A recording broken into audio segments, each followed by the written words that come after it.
Hello बच्चों, आशा करता हूँ आप सब लोग बहुत बढ़िया होंगे और मन लगा के पढ़ाई कर रहे होंगे। तंत्रिका तंत्र के पार्ट सेकंड में बच्चों आप सब लोगों का बहुत बहुत स्वागत है। ठीक है, लास्ट लेक्चर में बच्चों आपको याद होगा, लास्ट लेक्चर में हमने न्यूरॉन की संरचना समझी थी। ठीक है, न्यूरॉन में जो कोशिका काय सेल बॉडी है, एक्सॉन, डेंड्राइट, हमने न्यूरॉन की संरचना देखी। आज हम देखेंगे बच्चों कि ये न्यूरॉन काम कैसे करेगा। ठीक है भाई, यानी आज हम तंत्रिका आवेग या नर्व इंपल्स की सिस्टम समझेंगे। अब देखो बच्चों क्या कर रहे हैं, हमें पता है न्यूरॉन एक कोशिका है। ठीक है, हम सबको पता है न्यूरॉन एक कोशिका है। अब मैंने क्या कर दिया, हां ठीक है बच्चों, अब समझाने के लिए मैं क्या कर रहा हूं, मान लेते हैं ये न्यूरॉन की एक संरचना है और ये न्यूरॉन का मैंने क्या बना दिया, एक्सॉन। ठीक है बच्चों, ये मैंने समझा रहा हूं पहले, फिर हम लिखेंगे। मैंने न्यूरॉन का कौन सा भाग ले लिया बच्चों, एक्सॉन। समझाने के लिए मैंने क्या लिया है, एक्सॉन। अब आपको मैंने बता रखा था कि एक्सॉन की जो प्लाज्मा झिल्ली है, हां, एक्सॉन की जो प्लाज्मा झिल्ली है उसे अपन क्या कहते हैं, एक्सोलेमा। एक्सोलेमा क्या है भाई, एक्सॉन की झिल्ली है। सही बात। तो एक्सॉन की जो प्लाज्मा झिल्ली है वो एक्सोलेमा है, और एक्सॉन के भीतर जो कोशिका द्रव्य है उसे क्या कहेंगे, एक्सोप्लाज्म, है ना भाई। एक्सॉन का जो कोशिका द्रव्य है, एक्सॉन के कोशिका द्रव्य को क्या कहेंगे, एक्सोप्लाज्म। एक्सॉन की झिल्ली को मैंने क्या कह दिया, एक्सोलेमा। अब इसके बाहर वाला, ये कोशिका के बाहर वाला जो भाग है उसे हम क्या कहेंगे, बही या एक्स्ट्रा सेल्यूलर फ्लूइड। हां, क्या है भाई, बही कोशिकीय द्रव्य।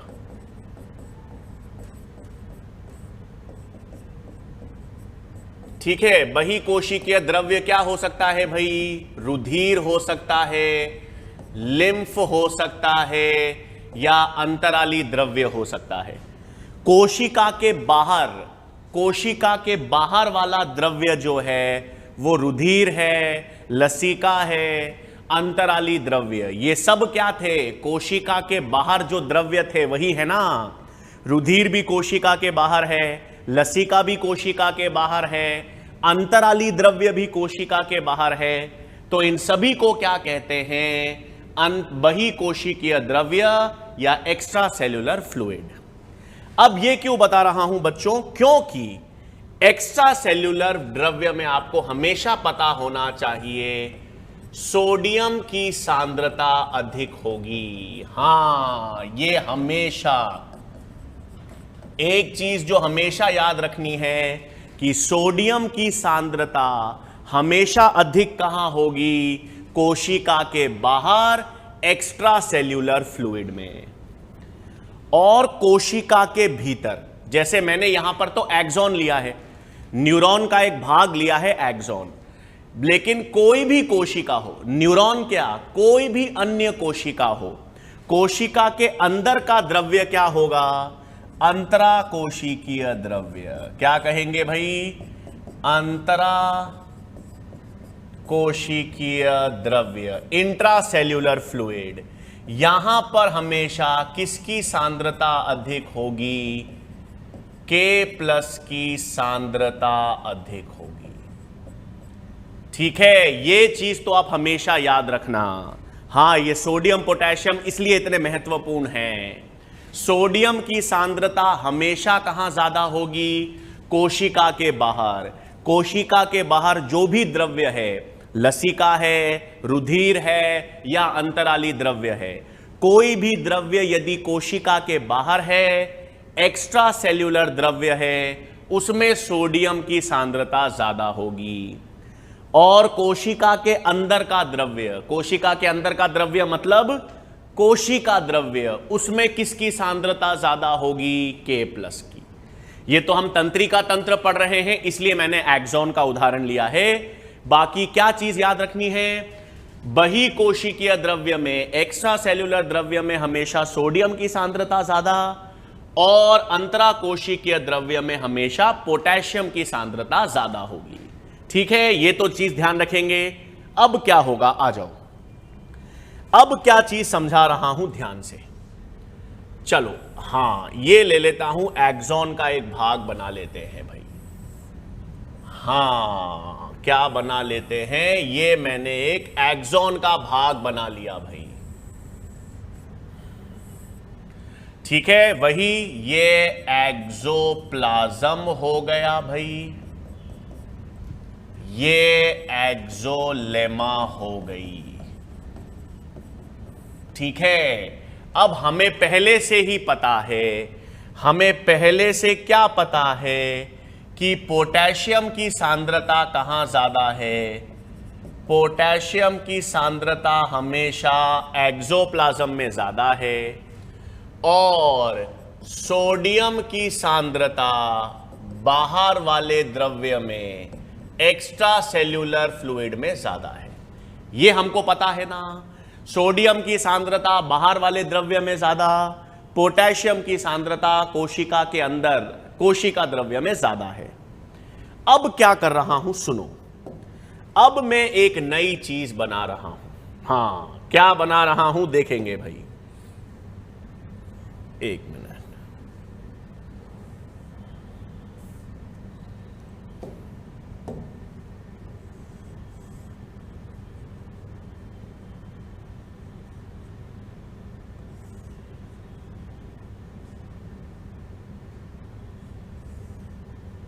ठीक है भाई, क्या बनाया मैंने, हां, अरे तेरी सुंदर बनाए, ये बनाया है बच्चों मैंने एक सोडियम पोटेशियम पंप। क्या बनाया है भाई मैंने, ये लाल रंग का सोडियम पोटेशियम पंप। क्या है सर ये पंप, क्या मतलब हैंड पंप? नहीं, पंप का मतलब बच्चों ये एक वाहक प्रोटीन है। ठीक है, सोडियम पोटेशियम पंप क्या है, ये सोडियम पोटेशियम पंप एक वाहक प्रोटीन है जो हर झिल्ली पर पाया जाता है। ठीक है, यहां पर एक्सॉन है, एक्सॉन की झिल्ली क्या है, एक्सोलेमा। तो एक्सोलेमा यानी एक्सॉन की झिल्ली पर या किसी भी कोशिका की झिल्ली पर एक वाहक प्रोटीन पाया जाता है, सोडियम पोटेशियम पंप। क्या है भाई ये एक वाहक प्रोटीन है जो किस पर उपस्थित है, जो झिल्ली पर उपस्थित है। और यहां पर हम किस झिल्ली की बात कर रहे हैं भाई, यहां पर हम किस झिल्ली की बात कर रहे हैं, एक्सोलेमा। ठीक है, अब सुनो, ये एक वाहक प्रोटीन है और वाहक प्रोटीन नाम से ही लग रहा है किसके वहन में काम करेगा, किसके स्थानांतरण में काम करेगा, सोडियम और पोटेशियम के। इसका नाम ही क्या है, सोडियम पोटेशियम पंप। तो ये क्या करेगा, सुनो, ये क्या करेगा, ये sodium potassium pump 3 sodium ions को बाहर फेंकेगा और 2 पोटेशियम आयंस को अंदर फेंकेगा। क्या कर रहा है, सुनो, ये 3 सोडियम आयन को बाहर फेंक रहा है और 2 पोटेशियम आयंस को अंदर फेंक रहा है, कर रहा है ये। अब एक चीज बताओ मुझे बच्चों, वैसे हमने विसरण नहीं पढ़ा है अभी, विसरण या गमन नहीं पढ़ा है, बट विसरण में या कोई भी अणु हो वो हमेशा कहां से कहां गति करता है बच्चों, कोई भी अणु हो वो हमेशा अपनी उच्च सांद्रता से निम्न सांद्रता की ओर गति करता है। कोई भी अणु है वो अपने अधिक सांद्रता से कम सांद्रता की ओर गति करेगा। गैसें जो हैं वो अधिक दाब से कम दाब की तरफ गति करेंगी। कोई खनिज है या आयन है वो अधिक सांद्रता से कम सांद्रता की ओर गति करेगा। लेकिन अगर आपको सांद्रता के विपरीत गति करानी है, अगर आपको कम से अधिक सांद्रता की ओर गति करानी है, सांद्रता के विरुद्ध गति करवानी है, तो सांद्रता के विपरीत अगर आपको गति करानी है तो सांद्रता के विपरीत गति के लिए ऊर्जा देनी पड़ेगी। क्या देनी पड़ेगी? ऊर्जा या एटीपी।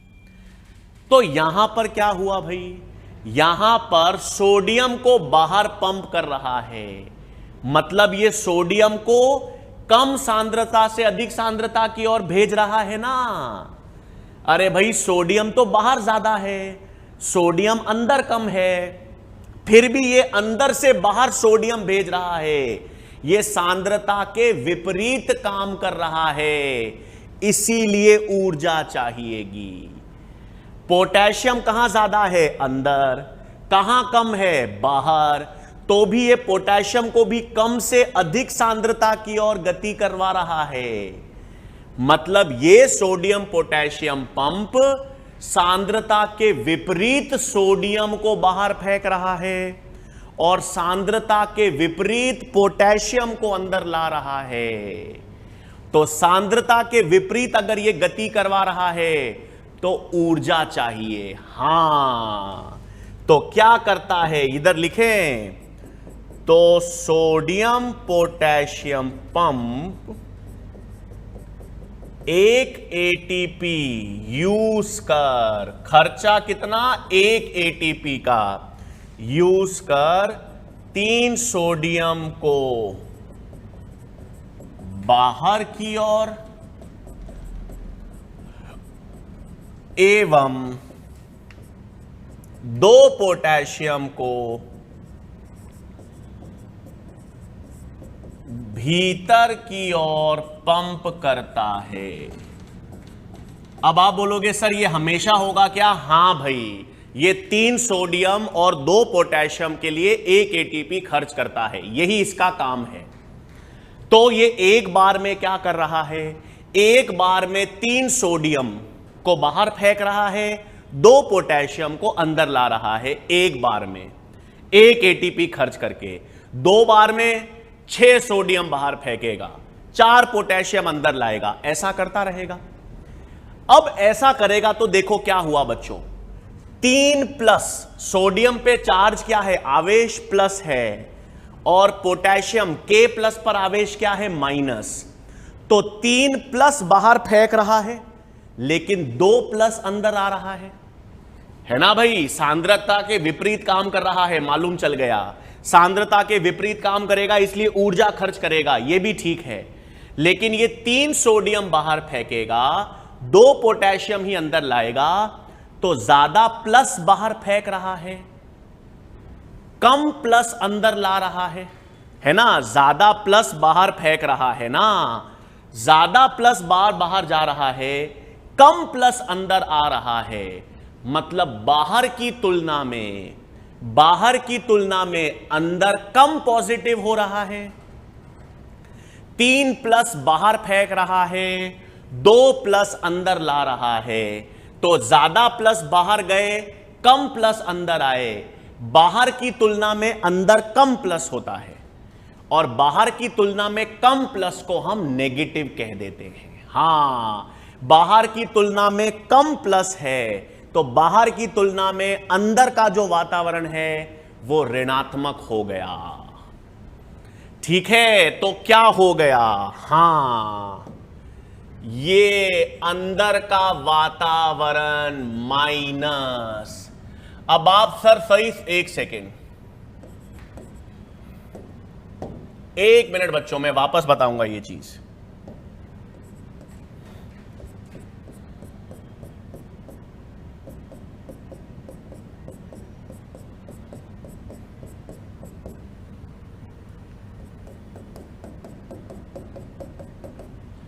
हां भाई, आपकी बात बिल्कुल सही है सर, माइनस थोड़ी हुआ सर, कम प्लस अंदर आ रहे हैं। हां, लेकिन ये रिलेटिव वैल्यू है बच्चों, बाहर की तुलना के आधार पर। भाई मैंने कहा एक व्यक्ति है 6 फुट 5 इंच, एक व्यक्ति है 6 फुट, तो 6 फुट वाला व्यक्ति छोटा होता है क्या? 6 फीट लंबा व्यक्ति हाइट में छोटा होता है क्या? नहीं सर, 6 फीट तो बहुत अच्छी हाइट है।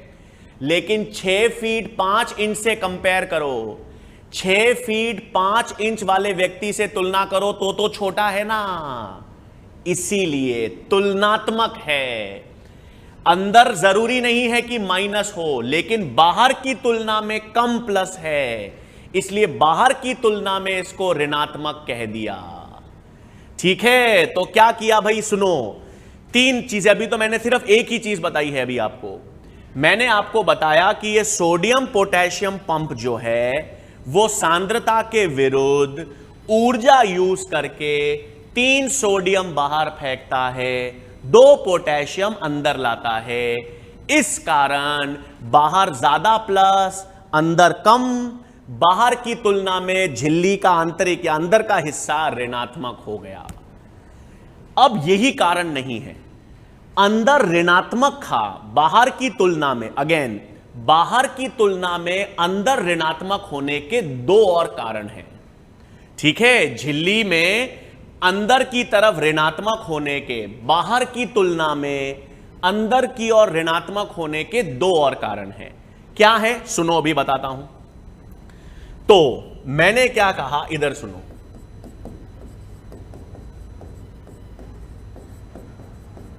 बाहर की तुलना में एक्सोलेमा के भीतर नेगेटिव चार्ज यानी ऋणात्मक आवेश होने के 3 कारण होते हैं। कितने कारण होते हैं भाई? 3 कारण। अभी तो मैंने सिर्फ एक कारण बताया, सोडियम पोटेशियम पंप की क्रिया। अभी तो मैंने आपको सिर्फ क्या बताया भाई? एक ही कारण बताया, सोडियम और पोटेशियम की क्रिया। सोडियम और पोटेशियम की क्रिया के कारण ज्यादा प्लस बाहर गए, कम प्लस अंदर आए, तो बाहर की तुलना में अंदर ऋणात्मक हो गया। दूसरा कारण एक्सोप्लाज्म में, हां, एक्सोप्लाज्म में एनायनिक प्रोटीन्स भी होते हैं। हां, ऋणात्मक आवेश वाले प्रोटीन भी होते हैं। एक्सोप्लाज्म के अंदर ऋणात्मक आवेश वाले प्रोटीन्स होते हैं जो अंदर और ऋणात्मक वातावरण उत्पन्न करेंगे। तो दूसरा कारण क्या हो गया? दूसरा कारण हो गया भाई, दूसरा कारण हो गया एक्सोप्लाज्म में ऋणात्मक आवेश वाले प्रोटीन्स। इसके कारण भी अंदर का वातावरण ऋणात्मक हो गया। सही।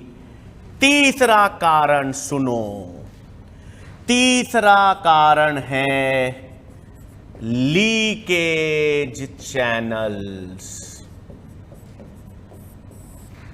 तीसरा कारण क्या है? Leakage channels. ये क्या है भाई? इधर देखो, ये क्या है? तीसरे ऋण क्या है? सुनो यहां पर,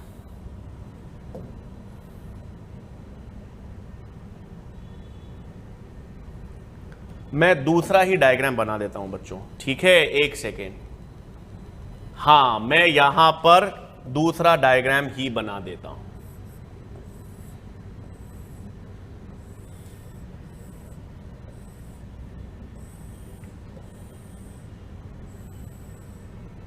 ठीक है ना। एक तो अपन ने क्या बनाया भाई? एक तो मैंने ये आपके लिए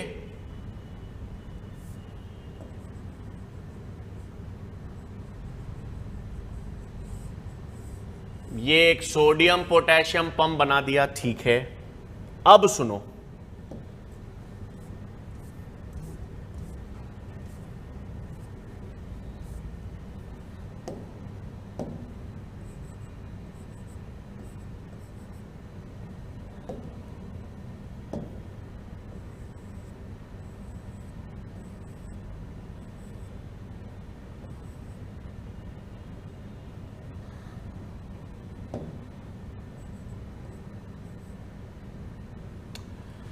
देखो बच्चों, क्या बताया मैंने आपको यह कह रखा है कि सोडियम की सांद्रता बाहर ज्यादा है, पोटेशियम की सांद्रता अंदर ज्यादा है।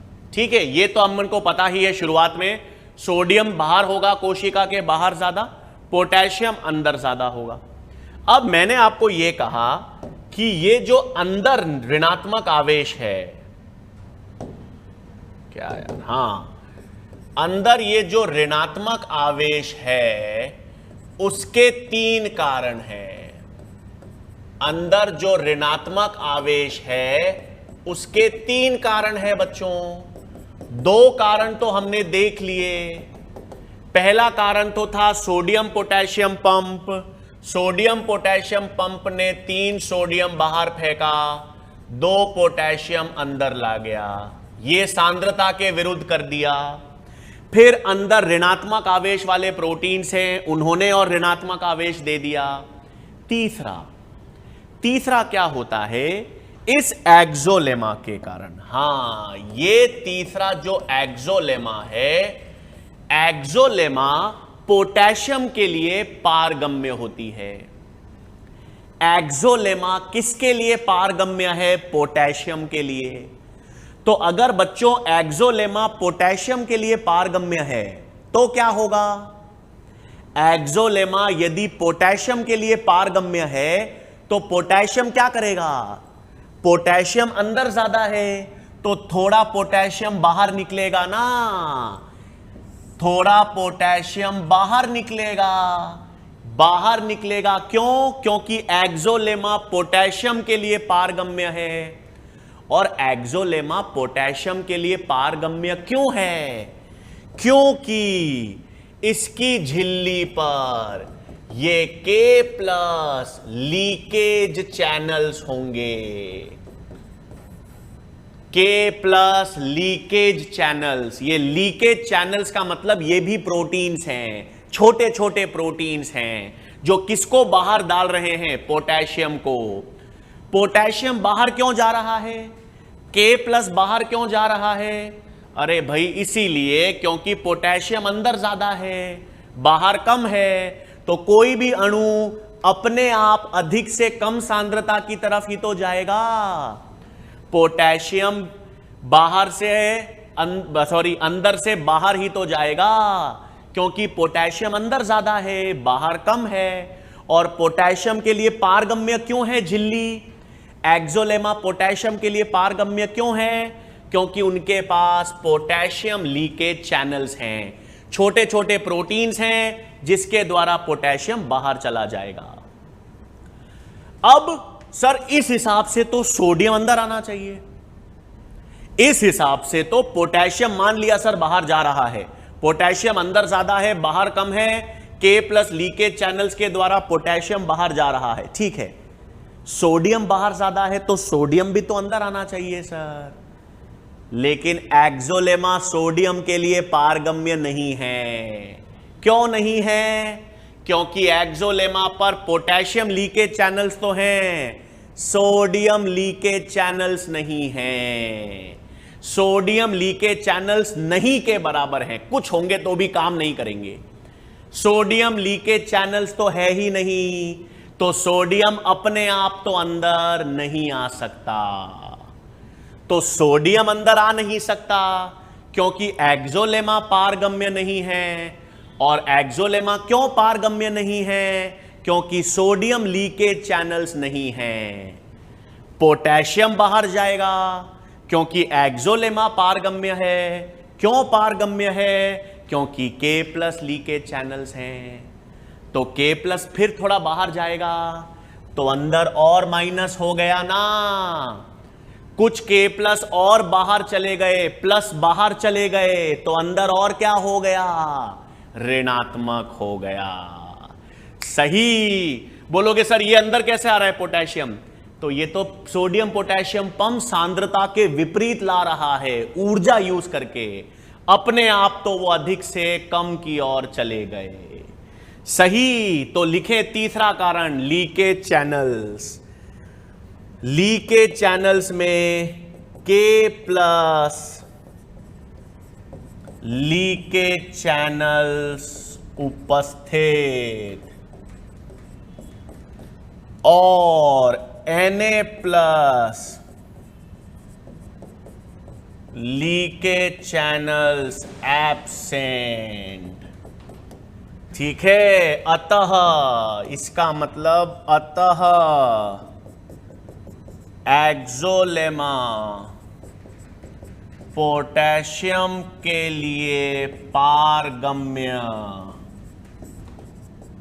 होती है, जबकि सोडियम के लिए पारगम्य नहीं। आ गई बात समझ में?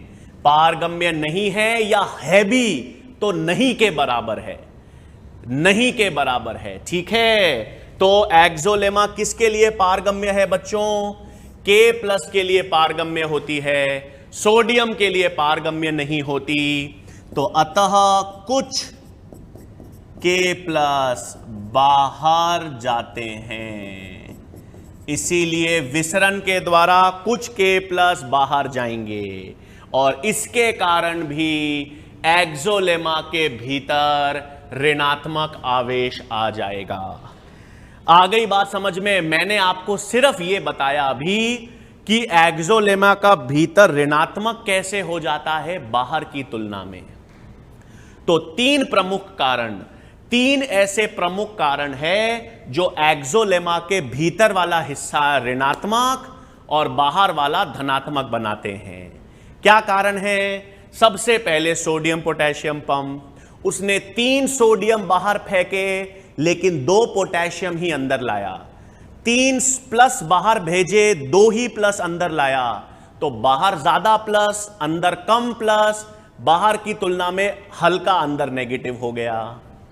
फिर एक्सोप्लाज्म में कुछ ऋणात्मक आवेश वाले प्रोटीन्स हैं, उसके कारण भीतर का हिस्सा और ऋणात्मक हो गया। और तीसरा एक्सोलेमा की प्रवृत्ति। एक्सोलेमा K+ के लिए तो पारगम्य है, सोडियम के लिए नहीं है। ऐसा क्यों? क्योंकि एक्सोलेमा पर K+ लीकेज चैनल्स तो हैं लेकिन सोडियम लीकेज चैनल्स नहीं हैं। तो K+ तो बाहर चला गया, सोडियम अंदर नहीं आ पा रहा, और थोड़ा K+ और बाहर चला गया तो अंदर फिर माइनस हो गया। अंदर फिर क्या हो गया? माइनस। सही बात भाई। तो इसके कारण क्या हुआ? इसके कारण इसके कारण आपकी जो एक्सोलेमा है, इसके कारण जो आपकी एक्सोलेमा है उसके भीतर की तरफ तो ऋणात्मक आवेश आ गया, बाहर की तरफ धनात्मक आवेश आ गया ना भाई? 3 तरीकों से, 3 कारण से भीतर की ओर ऋणात्मक, अंदर की ओर बाहर की ओर धनात्मक आवेश आ गया। अब आप फिजिक्स में पढ़ते हो, फिजिक्स में आप क्या पढ़ते हो? जब कभी भी आवेश में अंतर आता है तो एक विभव का निर्माण होता है। किसका निर्माण होता है? विभव का, जिसे विश्रांति कला विभव कहते हैं, या अंग्रेजी में रेस्टिंग मेम्ब्रेन पोटेंशियल। क्या कहते हैं भाई? विश्रांति कला विभव या रेस्टिंग मेम्ब्रेन पोटेंशियल कहते हैं।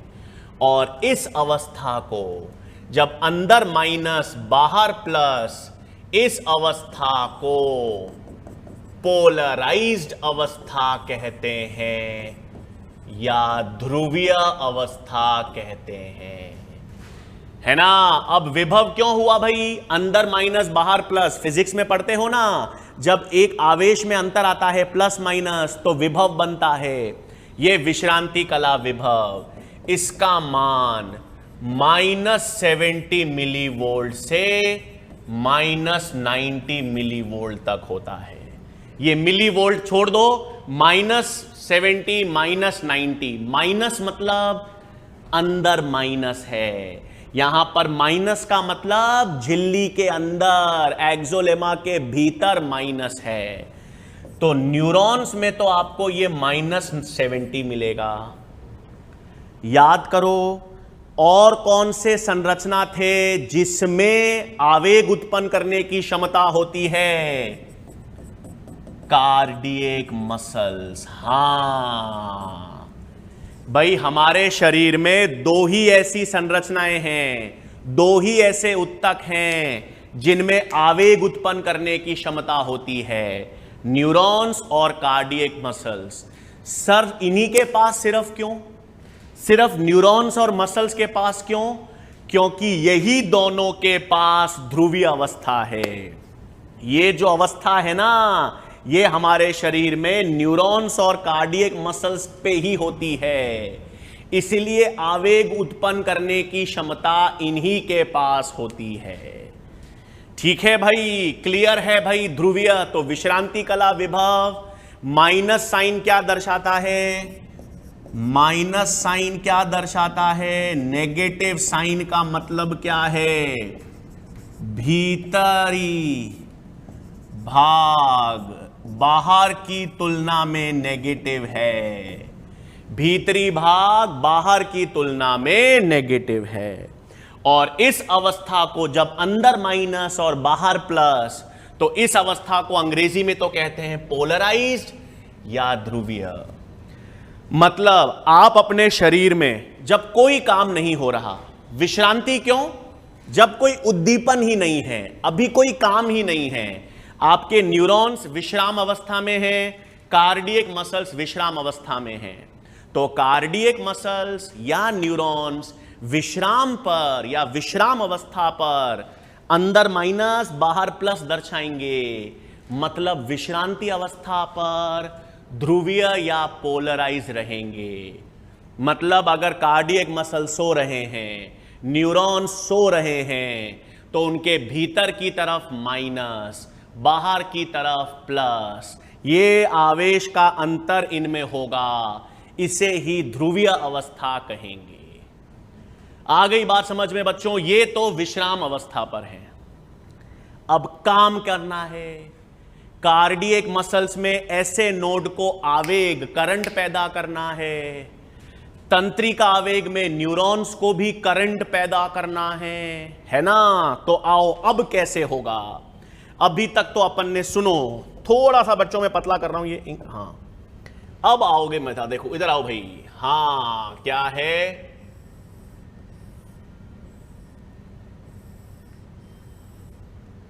ठीक है भाई, अब मैं क्या समझा रहा हूं ध्यान से। ये अंदर माइनस, बाहर प्लस।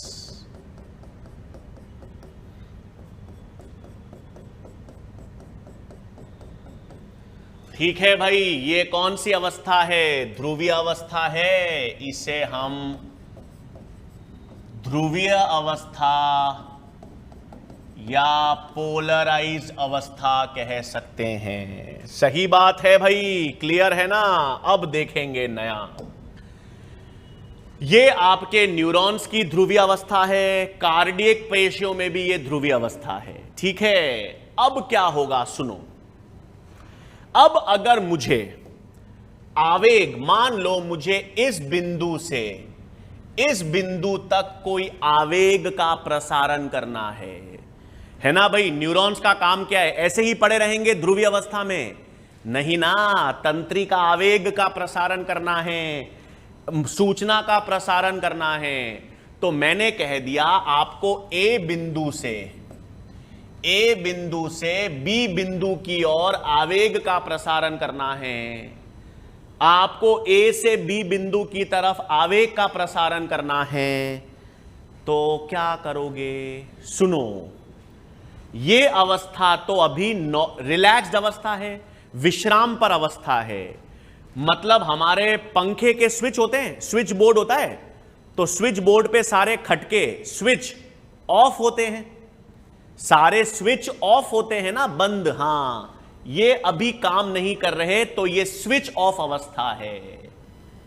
अब अगर मुझे ए से बी बिंदु की ओर आवेग का प्रसारण करना है, यदि मुझे ए से बी बिंदु की तरफ आवेग का प्रसारण करना है, मतलब मुझे पंखा ऑन करना है, तो स्विच क्या करना पड़ेगा? ऑन। स्विच या खटका क्या करना पड़ेगा? ऑन करना पड़ेगा ना। तो मुझे इस अवस्था को, ये ऑफ है, ऊपर प्लस नीचे माइनस, ये अवस्था ऑफ है, तो मुझे अवस्था को ऑन करना है। मुझे इस अवस्था को उलट करना पड़ेगा। मुझे क्या करना पड़ेगा?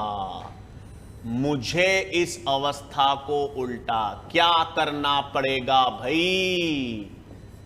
विध्रुवीकरण। विध्रुवीकरण का मतलब क्या करना पड़ेगा?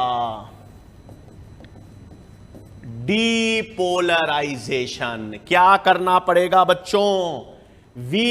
ये कौन सी अवस्था है? ध्रुवीय या पोलराइज्ड? ये ध्रुवीकरण अवस्था है। तो इस अवस्था को उल्टाना पड़ेगा, यानी विध्रुवीकरण करना पड़ेगा। अब कैसे करूं? इस अवस्था को उल्टा कैसे करूं? तो अब सुनो, यहां पर, हां, यहां पर कौन से? बिल्कुल वोल्टेज गेटेड चैनल्स होते हैं। Voltage gated sodium channels.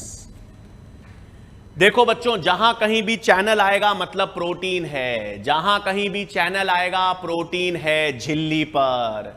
तो एक्सोलेमा पर, आपकी एक्सॉन की झिल्ली पर, ये वोल्टेज गेटेड सोडियम चैनल्स खुलेंगे।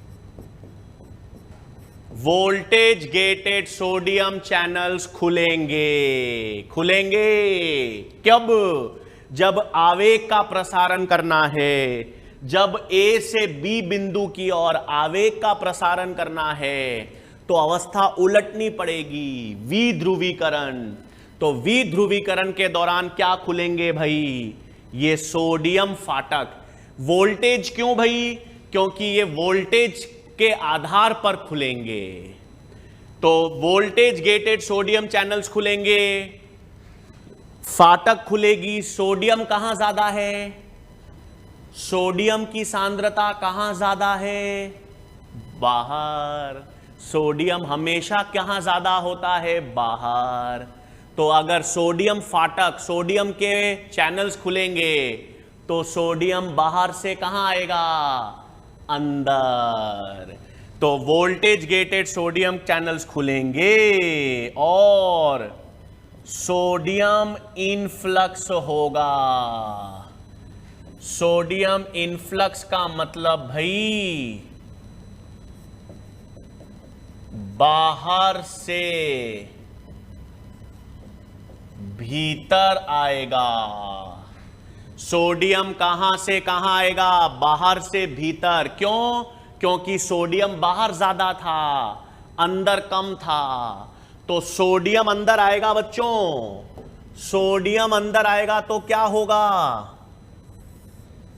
अरे भाई, सोडियम अंदर आएगा, Na+ अंदर आएगा, प्लस अंदर आएगा, बहुत प्लस अंदर आएगा। हो गया अंदर प्लस। सोडियम अंदर आएगा, अंदर क्या हो गया? प्लस। बाहर क्या हो गया? माइनस। हो गई ना विध्रुवीकरण की अवस्था। इसे ही क्या कहेंगे? विध्रुवीकरण। क्या हुआ देखो वापस। आपको पता है, एक सेकंड बच्चों, मैंने क्या किया, 1 मिनट।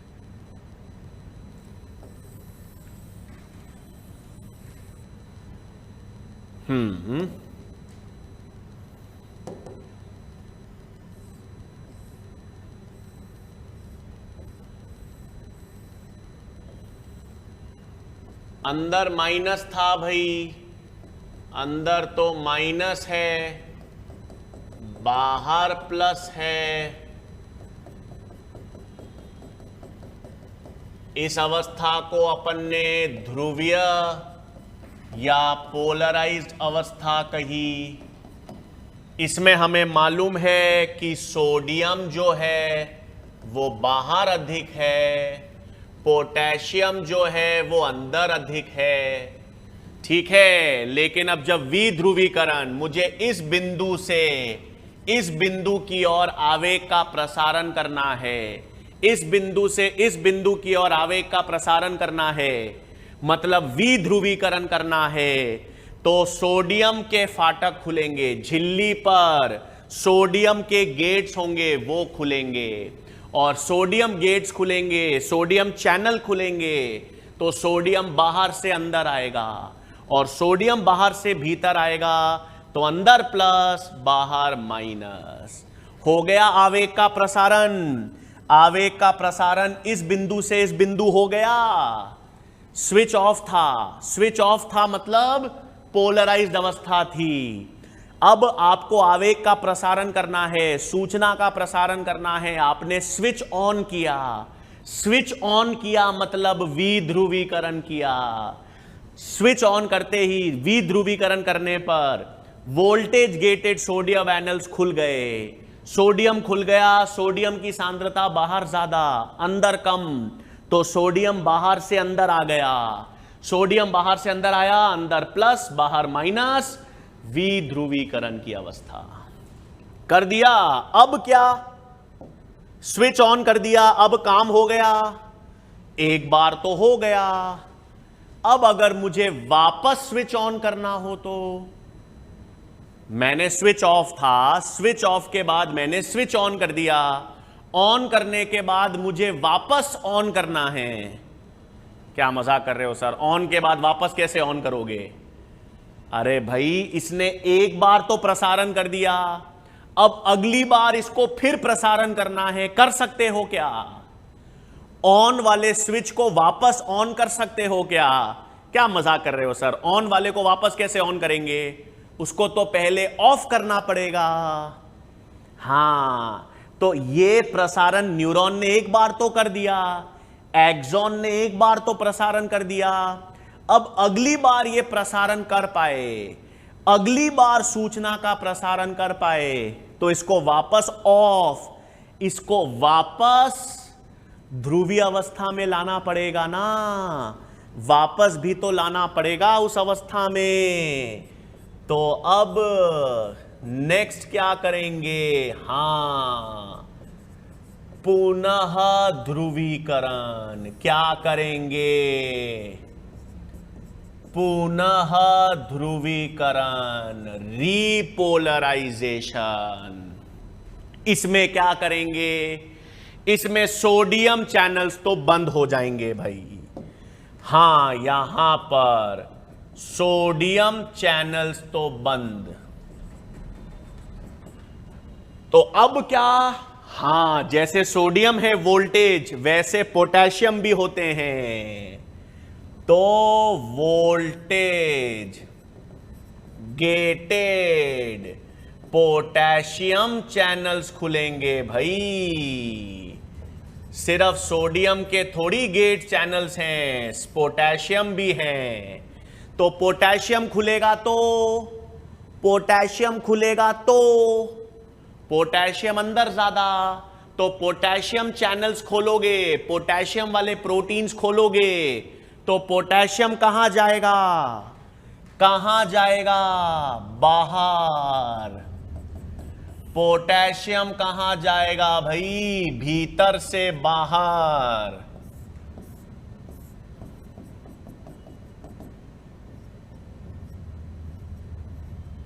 कहां जाएगा भाई? भीतर से बाहर जाएगा, चला जाएगा। के प्लस बाहर जाएगा, के प्लस बाहर जाएगा,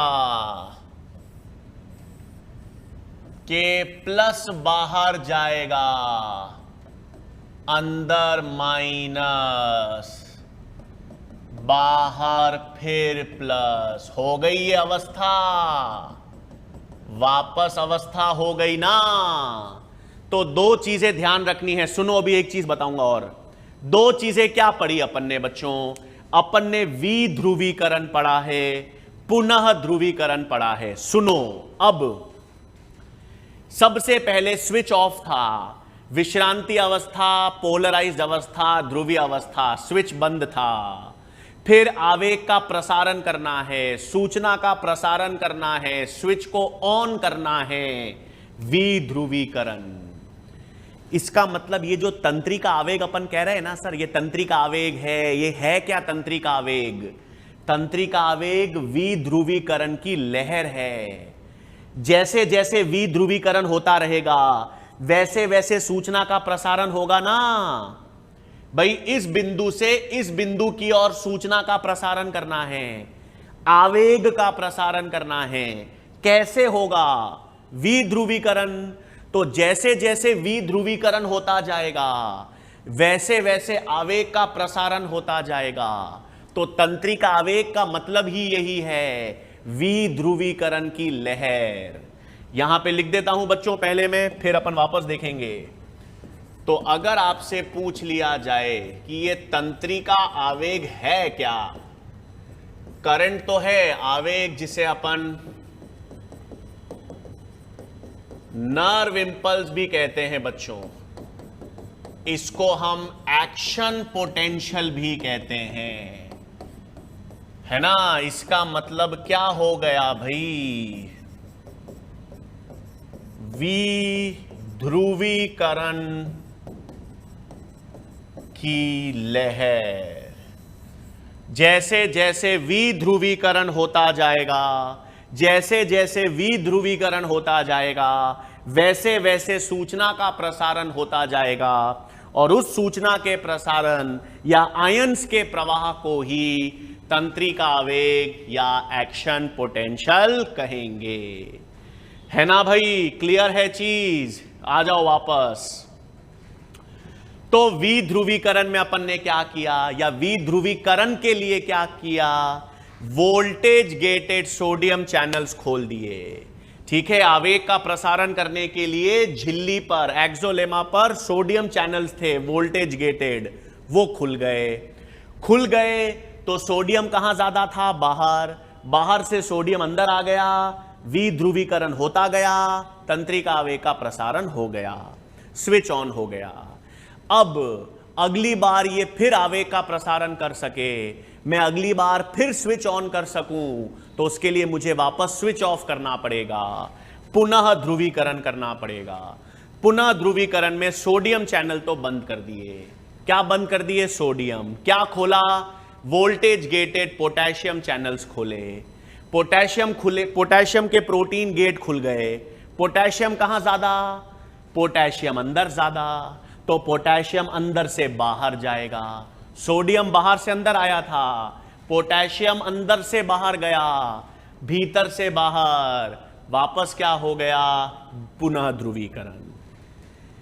अब एक छोटा सा लफड़ा है इसमें, हां एक छोटा सा पंगा है बच्चों, यहां पर सुन लेना। बहुत छोटा सा पंगा क्या है, बस इसलिए सुन लो।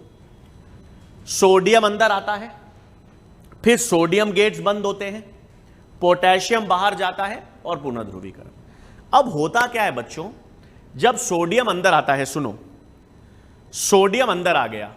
सोडियम अंदर आने के बाद जब सोडियम अंदर आ गया, विध्रुवीकरण हो गया, तो पुनः ध्रुवीकरण में सोडियम गेट्स वापस बंद हो जाएंगे, तो सोडियम चैनल्स फटाफट बंद हो जाते हैं। सोडियम जो फाटक है ना वो खुली, सोडियम अंदर आया, फिर फटाफट बंद हो गई। ठीक, पुनः ध्रुवीकरण में पोटेशियम फाटक खुली, पोटेशियम चैनल्स खुले, पोटेशियम बाहर गए। अब पोटेशियम फाटक धीरे धीरे बंद होगी। हां, पोटेशियम फाटक बड़ी धीरे धीरे बंद होगी। इससे क्या होगा? सोडियम फाटक तो फटाफट बंद हो गई, तो सोडियम बाहर से अंदर आना रुक गए। पोटेशियम की फाटक धीरे धीरे बंद हो रही है, धीरे धीरे बंद हो रही है, तो पोटेशियम बाहर ज्यादा जाएगा ना, पोटेशियम ज्यादा बाहर जाएगा। ज्यादा बाहर जाएगा पोटेशियम तो अंदर और ज्यादा माइनस हो जाएगा, और ज्यादा अंदर माइनस हो गया, उसे हम अति ध्रुवीकरण कहते हैं। अति ध्रुवीकरण, हाइपर पोलराइजेशन। आई समझ में? वापस देखो भाई, एक सेकेंड, ये क्या कह दिया भाई मैंने? Hyper polarised. क्या हुआ भाई? मैंने आपसे कहा सोडियम फाटक खुलते हैं, सोडियम चैनल्स, और फटाफट एकदम से बंद हो जाते हैं। पोटेशियम फाटक भी खुलेगी, लेकिन वो धीरे धीरे धीरे धीरे बंद होगी। क्योंकि वो धीरे धीरे पोटेशियम बंद होगी तो ज्यादा पोटेशियम बाहर जाएंगे।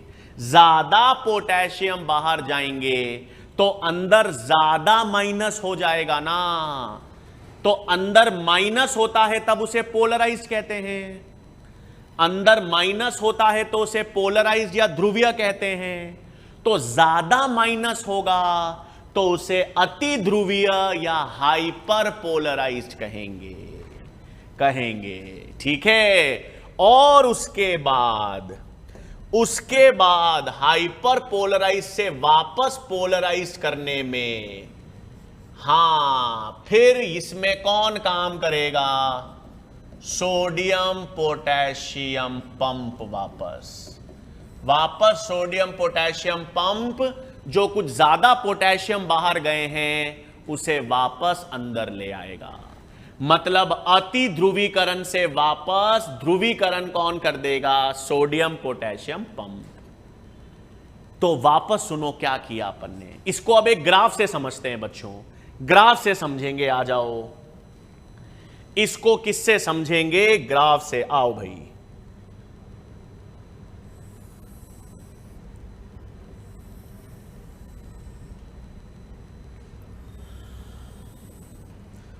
ठीक है। यहां पर -70 मिली वोल्ट है, 0 + 35 मिली वोल्ट। ठीक है, माइनस मतलब अंदर का। ठीक है, यहां पर ये क्या है भाई? विश्रांति कला विभव है। क्या है ये? विश्रांति कला विभव है बच्चों। यहां से अपन चालू करेंगे। तो यहां से ग्राफ चालू हुआ। अब क्या होगा? विध्रुवीकरण। यहां पर क्या हुआ भाई? ये क्या हो रहा है? विध्रुवीकरण हो रहा है।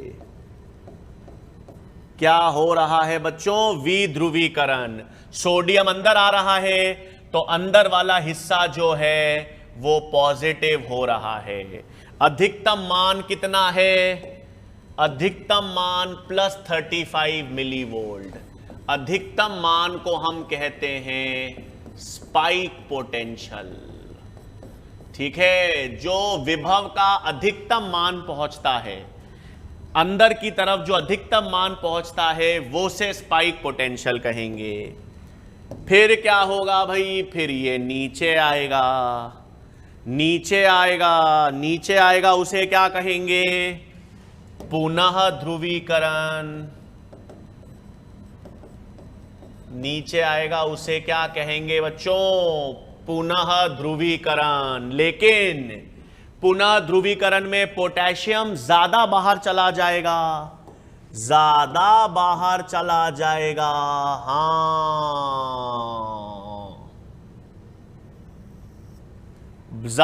बाहर चला जाएगा तो अंदर -70 से भी नीचे चला जाएगा ना। इस अवस्था को क्या कहोगे? इस अवस्था को अति ध्रुवीकरण कहेंगे। इसे क्या कहेंगे? अति ध्रुवीकरण। फिर वो सोडियम पोटेशियम पंप वापस -70 पे ले आएंगे। तो यहां पर क्या हुआ, विध्रुवीकरण। विध्रुवीकरण में क्या आया, विध्रुवीकरण में सोडियम अंदर आया भाई। पुनः ध्रुवीकरण में क्या हुआ, पोटेशियम बाहर गया भाई। और अति ध्रुवीकरण में ज्यादा पोटेशियम बाहर चला गया, क्योंकि पोटेशियम गेट धीमे धीमे बंद होंगे और सोडियम पोटेशियम पंप वापस अवस्था को ले आया। क्लियर भाई, ये पूरा तंत्रिका आवेग का प्रसारण है। विध्रुवीकरण, पुनः ध्रुवीकरण, ये कार्डियक पेशियों में अपन ने सुना था नाम। विध्रुवीकरण होगा, उसके बाद संकुचन, पुनः ध्रुवीकरण होगा, उसके बाद अनुशिथिलन।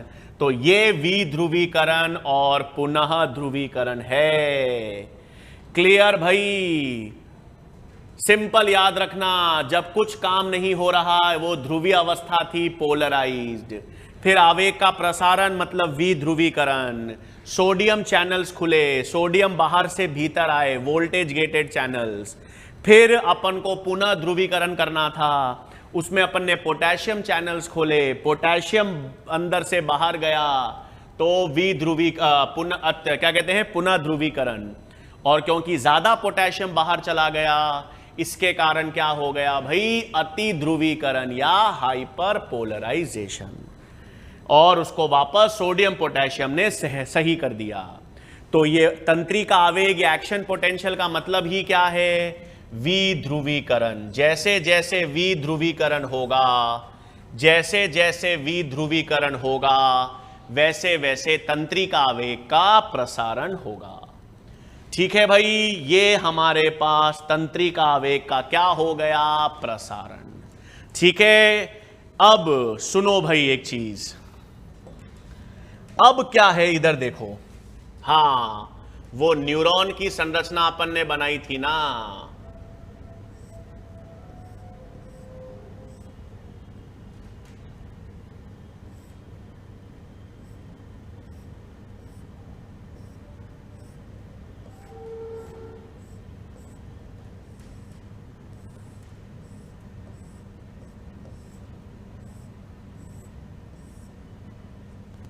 ठीक है भाई, यही तो पढ़ा था अपन ने।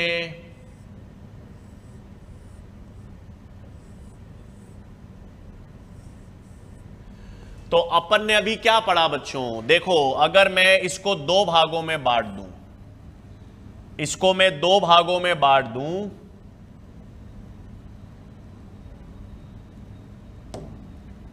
Minus minus minus minus minus minus minus minus minus minus minus minus minus minus minus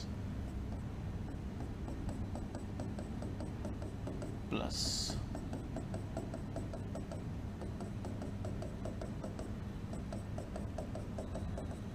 ठीक है ना। तो अब मेरे पास ये अगर ए बिंदु है, ये बी बिंदु है, ठीक है, मुझे आवेग का प्रसारण पहले ए बिंदु की ओर करना है।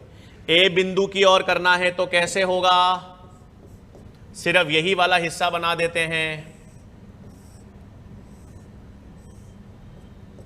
तो यहां क्या होगा,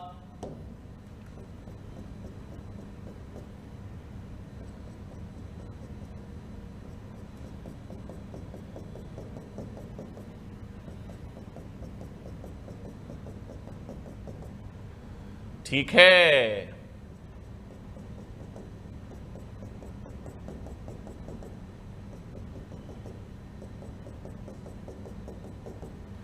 सही बच्चों। तो यहां पर क्या हुआ, ए बिंदु पे तंत्रिका आवेग का प्रसारण हो गया, ए बिंदु पर तंत्रिका आवेग का प्रसारण हो गया, यानी यहां पर क्या हो रहा है, विध्रुवीकरण। क्या हो रहा है भाई, विध्रुवीकरण। और विध्रुवीकरण के द्वारा ए बिंदु यहां से अपन आवेग यहां तक ले गए। अब बीमर, अगर आपको बी अवस्था में करना है तंत्रिका आवेग का प्रसारण, तो बी में भी क्या होगा, विध्रुवीकरण। और ए में क्या होगा, ए में विध्रुवीकरण, बी में क्या होगा, बी में जब विध्रुवीकरण तो ए वापस क्या दिखाएगी, पुनः ध्रुवीकरण दिखाएगी ना। तो अब सुनो, एक बार सुन लो एक चीज इंपॉर्टेंट। ए में वी ध्रुवीकरण हो गया, तंत्रिका आवेग यहां से यहां पहुंच गया। अब अगली बार ए बिंदु पर वापस आवेग का प्रसारण हो पाए, इसीलिए ए में अपन को क्या करना पड़ेगा? पुनः ध्रुवीकरण। ए में क्या करना पड़ेगा? पुनः ध्रुवीकरण। तो जब तक पुनः ध्रुवीकरण हो रहा है, जब तक इस हिस्से में पुनः ध्रुवीकरण हो रहा है, तब तक कोई नई तंत्रिका आवेग का विकास नहीं हो सकता। अरे भाई, जब आप स्विच ऑफ कर रहे हो, आप गए और आप स्विच को बंद कर रहे हो, जब तक आप स्विच को बंद करोगे तब तक तो वो वापस ऑन नहीं हो सकता ना। पूरा बंद होने के बाद ही तो ऑन होगा। तो बंद कर रहे हो, पुनः ध्रुवीकरण कर रहे हो, तब तक उसे वापस ऑन नहीं कर सकते, तब तक उसमें नया तंत्रिका आवेग नहीं विकसित हो सकता। उस अवस्था को कहते हैं रिफ्रैक्टरी पीरियड। है ना भाई? आ रही है बात समझ में क्या बता रहा हूं? रिफ्रैक्टरी पीरियड मतलब जब तक पुनः ध्रुवीकरण हो रहा है, जब तक मैं वापस स्विच बंद कर रहा हूं, तब तक नया तंत्रिका आवेग का विकास नहीं हो सकता। तो क्या है भाई? वह अवस्था जिसमें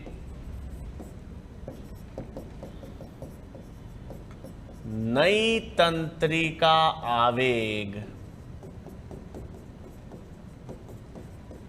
का निर्माण नहीं हो सकता। और नए तंत्रिका आवेग का निर्माण क्यों नहीं हो सकता भाई?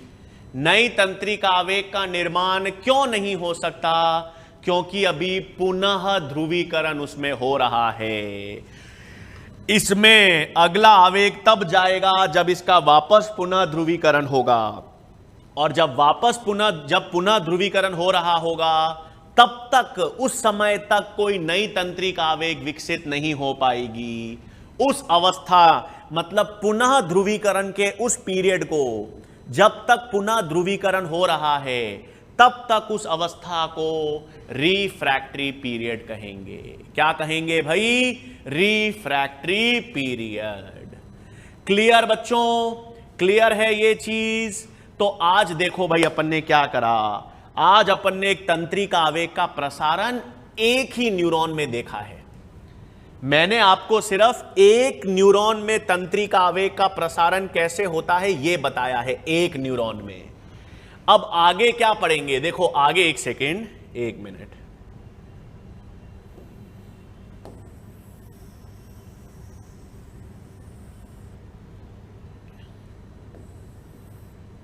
एक सेकेंड।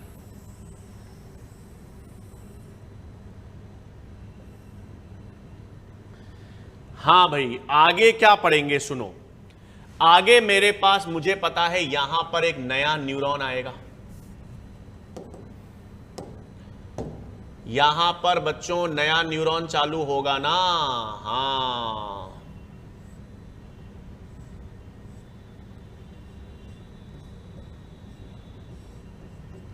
यहां पर एक न्यूरॉन खत्म हुआ तो दूसरा न्यूरॉन शुरू होगा। तो एक न्यूरॉन से दूसरे न्यूरॉन के बीच में प्रसारण, हां, वो केमिकल्स, रसायन, न्यूरोट्रांसमीटर, हां, वो अपन नेक्स्ट लेक्चर में देखेंगे भाई। आज अपन ने सिर्फ देखा है एक न्यूरॉन में, और एक न्यूरॉन में एक्सॉन ही मुख्य लिया। सर पूरा न्यूरॉन क्यों नहीं लिया? एक ही बात है भाई, पूरे न्यूरॉन में डेंड्राइट और सेल बॉडी में भी ऐसा ही होगा, लेकिन एक्सॉन सबसे लंबा भाग है, इसलिए एक्सॉन को लेकर समझाया मैंने। हमने समझा किसको लेकर? एक्सॉन के हिस्से को लेकर समझा है। ठीक है, तो अगले में देखेंगे। ये तो अपन ने देख लिया कि एक न्यूरॉन में आवेग का प्रसारण कैसे हो रहा है। ध्रुवीकरण थी अवस्था, विध्रुवीकरण, पुनः ध्रुवीकरण, अति ध्रुवीकरण, विध्रुवीकरण, पुनः ध्रुवीकरण, अति ध्रुवीकरण। इस तरह से आवेग का प्रसारण हो रहा है। अब जैसे ही आवेग एक न्यूरॉन के अंत में पहुंचेगा, मतलब एक्सॉन के अंत में पहुंचेगा, तो वो आवेग का प्रसारण दूसरे न्यूरॉन में कैसे करेगा, वो आवेग का प्रसारण या वो तंत्रिक आवेग दूसरे न्यूरॉन तक कैसे पहुंचेगी, जिसे हम अगले लेक्चर में देखेंगे। हां, इसका मतलब एक न्यूरॉन और दूसरे न्यूरॉन, एक न्यूरॉन और दूसरे न्यूरॉन, ये जो दोनों न्यूरॉन्स होते हैं, दो न्यूरॉन्स, उसके जंक्शन को क्या कहते हैं? साइनैप्स। उसके जंक्शन को क्या कहते हैं भाई? साइनैप्स। तो दो न्यूरॉन्स के जंक्शन को क्या कहते हैं? साइनैप्स। और ये कैसे काम करेगा बच्चों? इस साइनैप्स के द्वारा तंत्रिका आवेग का प्रसारण कैसे होगा, वो अपन नेक्स्ट लेक्चर में देखेंगे। ठीक है बच्चों, तो आशा करता हूं चीजें क्लियर हो गई होंगी, समझ आई होंगी। अगली कक्षा में मुलाकात होगी बच्चों। Thank you very much.